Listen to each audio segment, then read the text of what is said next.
What's up, guys? So I am joined by my good buddy, Mr. Terry Hollands. How are you, my friend?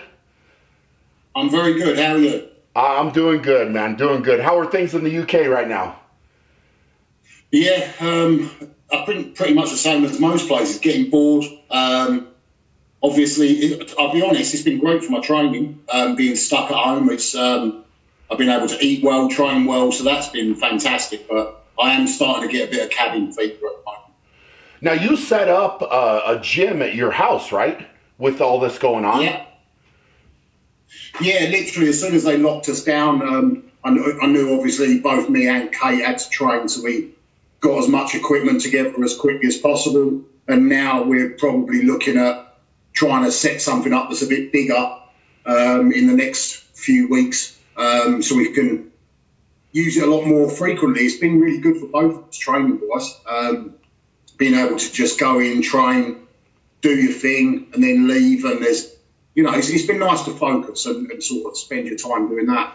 Yeah, but before this, you both were training at like a commercial gym, like a normal gym, right? So yeah, was that a big transition for you to move over there? Or, I mean, because you've obviously had your own gym in the past before, and it's a big change to go from a commercial space to a private gym at home, But I love it, as you know. I've talked to you about that before, but it's neat to hear you say that.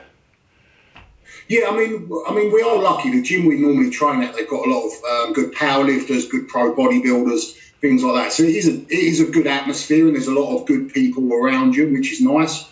But having your own space that's set up for you and specifically how you want it. Obviously, when I came over and trained with you, I was just looking around thinking, my God, I'm like jealous of this setup. I'd love to have that. And obviously, I've had my own little space. I want to sort of progress that and make it to something a bit bigger. And it's, just for myself more than anything, being selfish. I don't want it as a commercial gym or anything like that. I want to just be able to go in and focus on what I need to do. Yeah, that's awesome, man. Well, like you said, with you and Kate both, it's part of your life, so it makes sense to have that. So I think that'd be really good for both of you. Oh, for sure. I mean, look, she's been hitting PBs week after week since we've been on lockdown. I think she's hit at least one PB every week since we've been training at home. So, and I'm obviously getting back to strength levels that I was 3 or 4 years ago. So it's been good. It's been really good. That's at the end of the day, that's what it's all about, man. So training is going well right now. I mean, to sum it up, training's going really good for you. Yeah, I mean, there's certainly the static stuff's going up. I bench pressed more. Well, tonight I did a over 500-pound bench for the first time in about 3-4 years. That's awesome. My deadlift, I'm hitting reps at over 400 kilos now as well on my deadlift, which I've not done for years. So yeah, everything's been really positive. The only concern for me now is obviously I've not been doing a lot of running around, so probably my fitness and conditioning is not as good as it was. But once I get back training events properly, that'll soon come back. 100%, man, 100%. So we've got a bunch of questions to get through. Are you ready? Yeah. Okay, so I just kind of tried to pick some random stuff, but I think we should start with one of the most important questions, and that is, who would win in a cheesecake eating contest between the two of you? Oh, I don't know. I mean, I've got to say, you eat a lot more than I do on a day-to-day basis, but when I want to eat, I can proper put it away. So, and I do love cheesecake. Yeah. I mean, to be fair, every time we go to America, me and Kate, for our competitions and stuff, and for mine, we always try and go to Cheesecake Factory, and we'll both get through 2 slices each. That's a lot. A Cheesecake Factory, 2 slices is another level. Yeah. But I don't know. I mean, it amazes me. I always remember back to when we was in Philippines, watching you eat your big pot of food, and I was just like, I don't even understand how you can get through that in one sitting, and then 2 hours later you were doing it again. So yeah, you definitely eat more than I do on a day-to-day basis, but I can be a greedy pig when I want to be. Yeah, with cheesecake, I feel like it would be close. Maybe we will actually have to do that. I mean, if both of us are willing to get sick, then yeah, it's definitely going to be.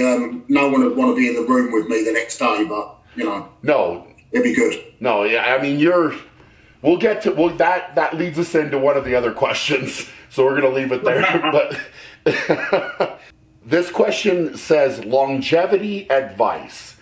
Incredible, both of you are able to compete at a high level for so long. So I think he's just asking, and there was a few people that asked this type of question. For both of us being at that high level in strongman for so many years, what advice would we have, or what have we learned about longevity? And I think for both of us, we've seen a lot of competitors come and go, and not be able to maintain that level for very long. So do you want to take that one? Start it off. I can start it off, definitely. I think the biggest things is, for me, looking after your body. Obviously, that's something that I've improved on a lot later in my career, which has really helped. Probably when I first started, I didn't really look after myself that well, but I was obviously a lot younger then. I was only 25, so your recovery rate's so much faster than what it is when you're in your 40s like I am now. So that's obviously one part of it. Making sure you eat good food, and by good food, I mean all your nutrients and things like that. So yes, you can eat some bad food when you need to or if you want to, but as long as you're getting all your nutrients you need, that's important too. Rest well, so don't overtrain. That's a big part of it. I think you see so many guys training 5-6 times a week and trying to push hard in every session. You can't do that. I mean, I'm like, at the moment, I'm deloading every 4 weeks. On every 4th week, I'm doing a deload. Probably even a few years ago, it was every 6th week. Yeah. That's a big part of it for me. I mean, obviously, you're great when it comes to the rehab stuff and even prehab. So you look after your body away from training as well. And I think the biggest thing, so many people, these young guys appear on the scene and they're unbelievably good, and they're like 23, 24 years old. By the time they're late 20s, they're absolutely destroyed because they've rushed to try and get there. Yeah. It's just got to be a steady progression year after year, and don't try and force things too quickly. Yeah. You hit the nail on the head with, listening. I would say for me, it's listening to my body and learning to do that early on, and trying to take advice from the older guys. And that was the biggest thing they said, listen to your body, don't overtrain, try not to compete very often if you can help it, because you and I both know, if you're competing a lot, you're kind of pushed into that max level, and your body's constantly being broke down again and again and again, and you don't actually take a good deload and recover and let your body be healthy. And so I think that's really important. For me, I think at certain points in both of our careers, there was times where we were competing, 10, 15 times a year, and you can't maintain that for very long.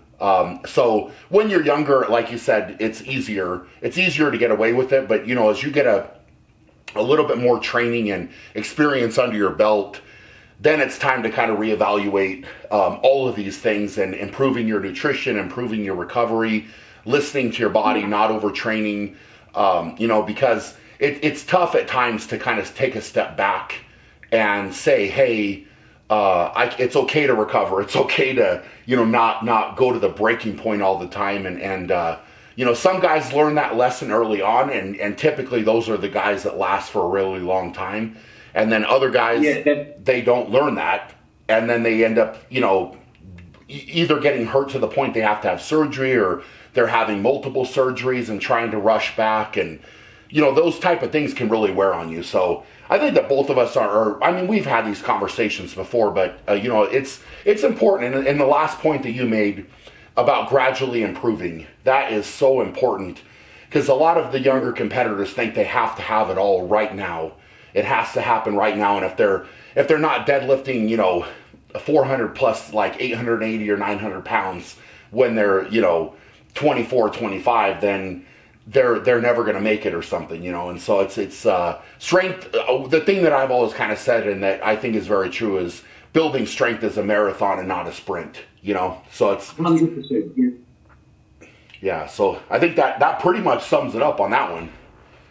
Yeah, I mean, just one quick thing. I get a lot of people ask me this. Oh, I'm 25. Is that too late to start? I started properly lifting, as in like training specifically for strongman when I was 25. Yeah. And I've had a 16-year career at World's Strongest Man almost.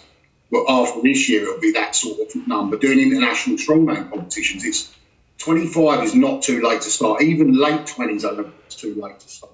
Yeah, if you've got that sort of natural strength and that natural ability, or the ability to, improve quite quickly or improve well and keep getting stronger, 28 is not too late, I don't think. I think more guys you see start in their early 20s have really short careers than guys that start in their mid to late 20s. Yeah, I would agree. I mean, I was in that range too, 24, 25 when I started training strongman specifically, and I was able to build up strength, every year, just get a little bit better, and you can maintain that for a very long time. But it's wear and tear on the body. So even if you're 30 or even into your 30s, there's several different guys that you and I've competed with that started in their mid to late 30s and still have done pretty well. So it's Exactly. Well, Felix is a prime example. Started at 37. He's got fourth place at World's Strongest Man. Had a pretty decent career. He's still breaking world records now. At what is he now? 53? 53, yeah. Something like that.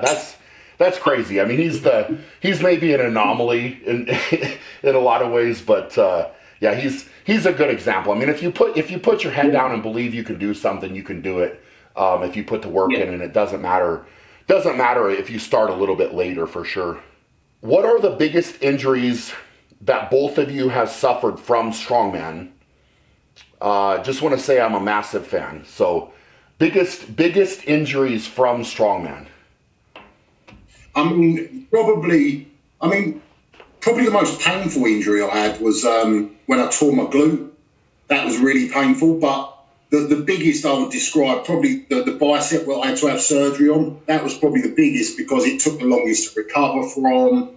And, even still now, like years down the line, it's still every now and then I get little issues with my mobility in it and things like that. Obviously, I don't know how they reattached yours, but where they reattached mine in a different spot to where it used to be attached, sort of just changed all the mechanics of my shoulder and everything a little bit. So that's probably the worst one in terms of took the longest to recover from and took the longest to sort of adjust to having a difference. But yeah, definitely the most painful was the torn glute.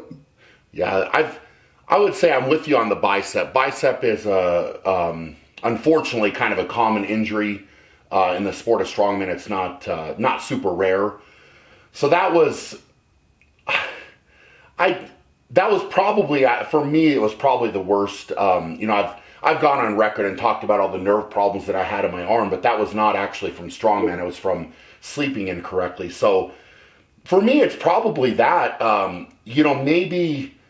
Maybe I would put my torn hamstring at the Arnold last year up with that bicep, just because that was something that I didn't give enough recovery time for, and I tried to keep pushing, and it's lingered for way too long. Now I'm good, but it was literally toward the end of the year even, I was still having a little bit of problems with it, just because I didn't take the time to let it rest and recover and that type of thing. So that was painful, though. That was a painful one. Tearing that, you don't think about it. It's like just I remember trying to sit down on the toilet the next day was one of the most excruciating things in the world. But yeah, you get little niggles and whatever you want to call them, kind of banged up, kind of pulled muscles, sore. That's just part of the sport. But if you can avoid those big injuries, definitely try to do that.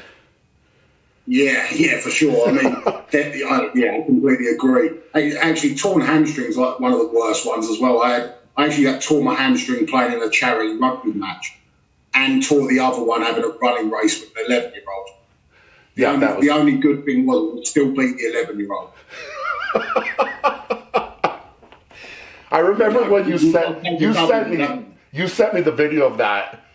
And I'm pretty sure I called you an idiot for doing that. Yeah. Because it was not very smart, but, you know, hey, when you're competitive, you're competitive. What matters is I won, but the injury's not the problem. Okay. I'm glad that you feel happy about beating an 11-year-old. That's good. Yeah, my son's going to hate me for his whole life, I think. Because you're never going to let him win anything. Yeah. Exactly. How long have you two been friends? What was it, 2008 we met? I'm pretty sure it was Mohican Sun 2008. Yeah. Yeah, it was beginning of 2008. So, yeah, I mean, we've been pretty good friends, like, since, I mean, our first meeting perhaps wasn't like unfriendly, but, you know, we weren't friends the first competition we met, but very soon after that we've been friends. So, yeah, 2008. Yeah, all of that was your fault. Yeah. All of that was your fault for being very rude at our first meeting. Yeah, this is the thing, you know now, it's like, people always think that about me when they first meet me. Like, oh, he's so grumpy and he's so rude. And, you know, I'm not really that bad. It's just, I'm not very good at speaking to people when I first meet them. Yeah. Well, I'm glad that we got past that initial meeting. Yeah, definitely. I mean, you know, if it had been the other way around, I'd have probably hated you forever. Been like, oh, it's so rude. You know, I'd have held a grudge. That's probably true. That is probably true. Luckily, you're a bit nicer than I am, so you didn't hold a grudge, and we moved past it. We did, yeah. Thankfully. What is the hardest vehicle pull you guys have ever done in competition? Oof. For me, and this is just, I don't know if it's my age, the lack of body weight I had, or the idiot driver. When we did the one in Dubai just recently, back in the last year, for me that was the hardest pull I've ever done, because it was just the after effects of it for me was so bad. I was throwing up and couldn't see straight or anything. But like, it was even like an hour later and I was still throwing up. Yeah, I was very upset at that driver for that. I mean, you were first. Were you first or second out? First out, right? Second out. Billy went before me. He only pulled it about 5 meters. Yeah. Then the driver literally, it was going crooked, and then he turned the tires at the last minute, and it was horrible. That truck pull setup in general at that contest was horrible. But I would say, for me, the hardest pull, I think maybe the best pull they've ever done at World's Strongest Man, in my opinion, and the hardest pull was 2015 with the setup in Malaysia, and nobody finished that pull. It was a 60-second time limit, but I got within a meter, I think, of finishing. But it was just it was like a pull that never got easier, but it was consistent all the way through. And by the time you were done, I mean, it was just excruciating but perfect. It was like the perfect truck pull, because it wasn't too light. I wouldn't say it was too heavy, because it separated everybody out really well. That would be my. I know you were doing the announcing that year, but it'd have been interesting to see you pull that thing in 2015. Yeah, I remember it had about like 30 wheels on it, didn't it? It was like there was so many axles, and that was what made it so tough. Yeah, that was insane. But if I had just off the top of my head, it was so hot there and everything. I mean, I remember sort of stood there thinking, "Oh my God!" Like, I'm absolutely baking and struggling with the heat, just standing there. You guys have got to pull this ridiculously heavy truck. Yeah, I remember thinking that was a tough pull, but you know, obviously the competitive side is you're sort of sitting there thinking, I want to have a go of it and see how hard it really is. Yeah, that was good. Hard truck pull is a tough event, but it'll separate the guys out really well. Well, I remember you saying about separating. That's always a good point, because when they're so easy or too easy, it doesn't separate the field, does it? And no. I remember 2011 did it pretty well. That was quite a tough ball. I think I didn't finish it. I think there was about 3 of you that did. No, only me and Hofthor. You got third, I'm pretty sure. Yeah, I was third or fourth. I can't remember exactly, but that was a tough truck pull, because what was it like? they tested it for 10 metres and was like, that's fine. And then they didn't tell us that the next 20 metres was all uphill. Yeah, that was it caught up quickly. That one was a tough one too. Yeah. We've had some good ones over the years. Both of you were athletes in other sports before Strongman. Terry, do you think Brian would be a good prop, or would you run him over? And then for me, do you think Terry could post up on you? So I will say Brian couldn't play prop. He's too tall. He's like 6'8". Most props are 6 foot. That's the sensible answer. If I was going to pick Brian in a rugby team, I'd have him playing number 8, which is where I used to play some of my rugby, because, you probably wouldn't want him running full speed at you off the back of the scrum. So, I'll give you a sensible answer. I mean, obviously, being as big and clumsy as Brian is, he'd probably fall over anyway, but, no, I'm joking. I'd pick him at number 8 anyway, and I wouldn't expect him to do much running around. Just give him the ball every once in a while and let him try and get tackled by about 5 people.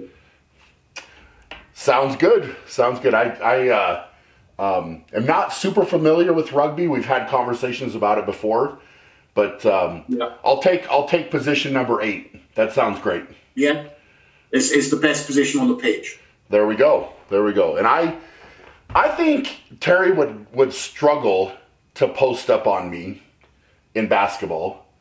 I don't even know what that means, so, What's that? I don't even know what that means, so... So with basketball, the closer you get to the hoop, posting up is basically like really close to the hoop, and you try to pin somebody down toward the bottom and get the ball like close to the hoop. So I think you would be okay, but I think with me you would have a hard time with me. That's what I think. Quite possibly. I mean, to be fair, if I don't dribble the ball, I can still dunk a basketball now. Can you really? I can, yeah. And if I dribble it, I get all too uncoordinated, because obviously it's not a skill that I'm particularly good at. But yeah, I can still dunk a basketball now.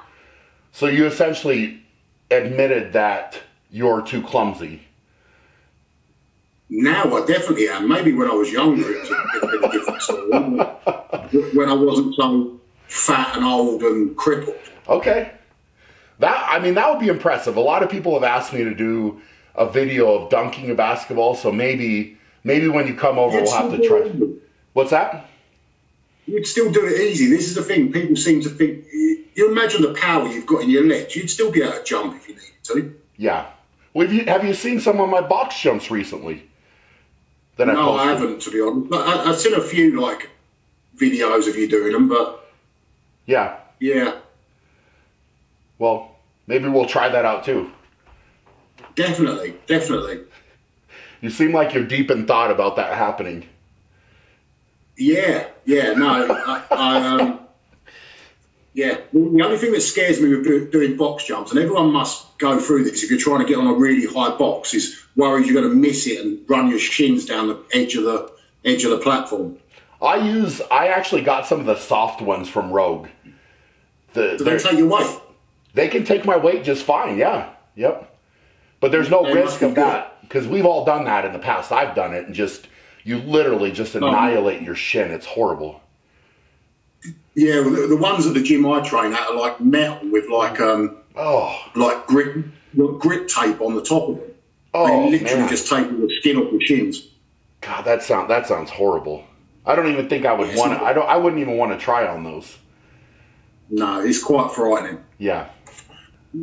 With the sport of strongman gaining such popularity recently, it seems that speed and agility are now just as important as raw strength, where it used to lean more towards strength mainly. How have you both changed your routine in the gym and in life to accommodate the sport changing, especially seeing as the both of you have been doing this for quite some time? Thank you, love you both like heroes. So appreciate the support, man. Yeah, that's actually a good question. I mean, there's a lot of parts to that, in the sport. What? I personally think it flips backwards and forwards all the time. It does. So I remember, obviously, my first few worlds, the weights were so light. It was like everything was like a race.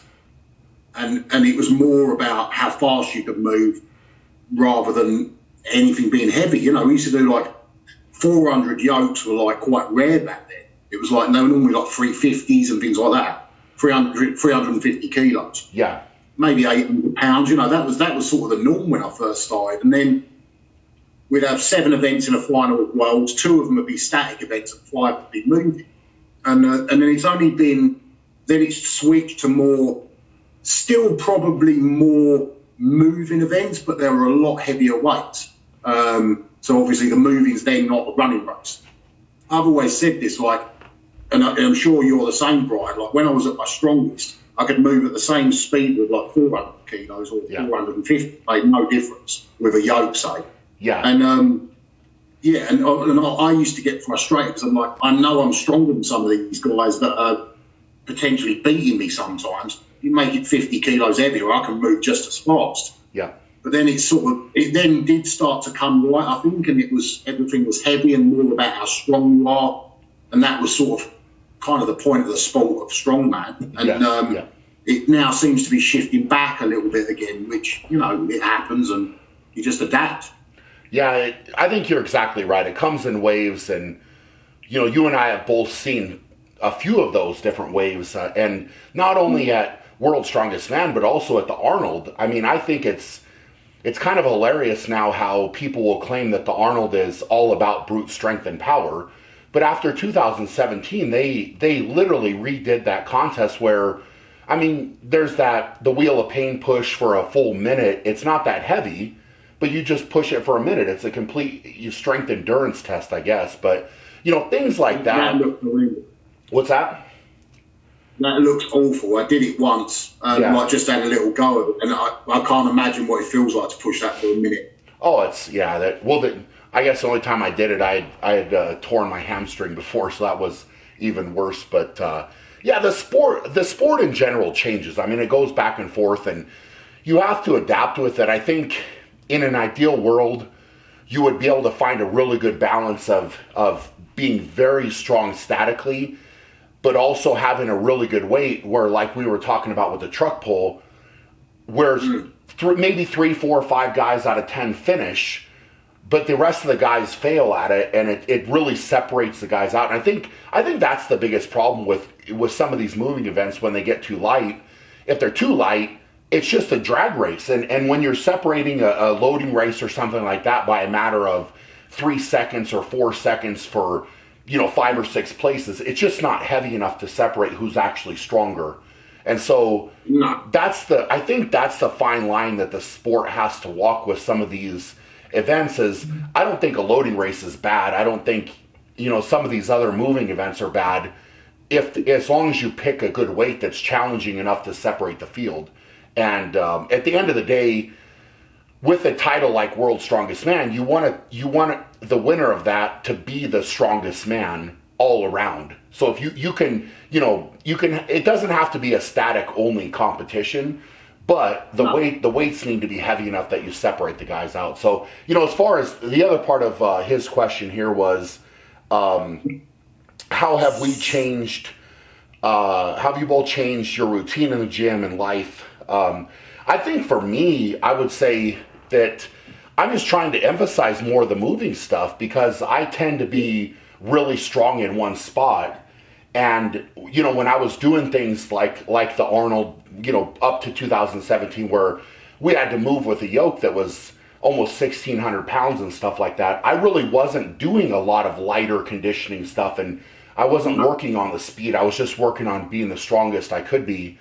And so I think that, you know, for me, I have to emphasize it more now, making sure that my body weight isn't too high, that I can still move with some of the lighter weights fast enough to keep up with the guys that are lighter than me at least. So, and eating, right? So just making sure that, you know, for me, I think you're kind of the same way. If we eat, we put on weight, very, very easily. It's not hard to do. So I have to control that side of it for myself because, you know, I'll just train and eat more and I'll put on 20 or 30 pounds like nothing, you know? So I have to control that too. Yeah, I mean, yeah, it's the same for me. It's the training for me is just a lot of the time I'm prepping for competitions anyway, so the training's specific to that goal. I mean, obviously, if I was like you and I was going to World's Strongest Man in November, which, hopefully I've still got a chance, but, if I was doing that, I would be trying to guess what sort of events you're going to be doing, and my training would be based around that to an extent. Yeah. I think it's always, you just try and adapt to what we've got in front of us. And, I mean, obviously, if the events are more static focused, you would put more emphasis on that in your training, and if they're more moving and light, then you put more emphasis on that. I went into the Britons and this year, and I was training, I was getting heavier again, and I think I'd gained about 12 pounds, and I started feeling like we had Conan's Wheel, a light loading race, things like that. A lot of like rep stuff as well. Nothing was particularly heavy. And I was like, right, I've put on a bit too much weight. I don't feel quite as fast as I was. I don't feel as sharp on the loading. And I just reined my diet a little bit, dropped a bit of weight, and immediately it felt better. I mean, I think you're talking about splitting the field. I was fourth on the low, right, and I was 0.08 of a second slower than Luke Stoltman, who was third. I was about half a second slower than Bish, who was second, and about a second and a half slower than Tom Stoltman, who won the event. There was basically 1.5 seconds between the top four of us. Yeah, at that point, the weights need to be a little bit heavier somehow. Yeah.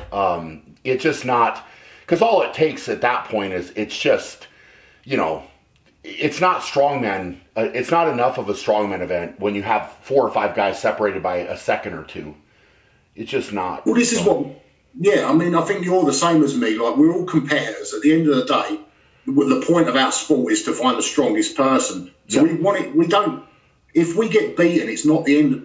I mean, obviously you don't want to lose, but if you do lose, it's not the end of the world if the test is right. Yeah. So if me and you compete against each other and I beat you because an event's really light and easy, say the truck pull in Dubai the year before. Yeah. I won that event. It was purely because I was light and fast. My truck pulling was actually probably the worst it's been for years. And I ended up winning because I was fit and fast, and that was the only reason why. And that's not the point of strongman to me. Yeah, I would agree. I don't mind getting beaten by someone who's better at an event than me, so long as the test is as it should be. Correct. Couldn't agree more, buddy. Couldn't agree more. I think we're going to wrap it up there.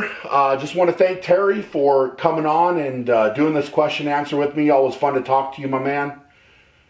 And you, thanks for having me, mate. Absolutely, absolutely. Well, hopefully all of this craziness calms down and we can get you over here to Colorado like we had planned before all of this started kicking off, and really have a good time, get some training in, and do some fun content for sure. Yeah, I look forward to it, mate, and hopefully it's sooner rather than later. And obviously, good luck with training for Worlds. I really hope you go out there and smash it. Appreciate that, buddy. Yeah, we'll be tuning in too. One thing we didn't mention is Terry's actually going after the Masters record, right, for deadlift. When is that, if people want to tune in and watch? 27th of June on Core Sports. Okay. It's me against Shivlikov. So that's right. Yeah. Yeah, because I think he turned 40 about 2 weeks ago. So so he's just jumped, because 40 is the cutoff, right? So he's cutting that close, but it's all good. Mate, the plan doesn't change. I'm just going out there to do what I can do. 100%. Well, it sounds like your training is going good. So if you guys want to tune in and watch Terry, that's on June 27th. I'm sure you can find details somewhere on the internet. But anyway, for now, go out and be great, and we'll check you guys later.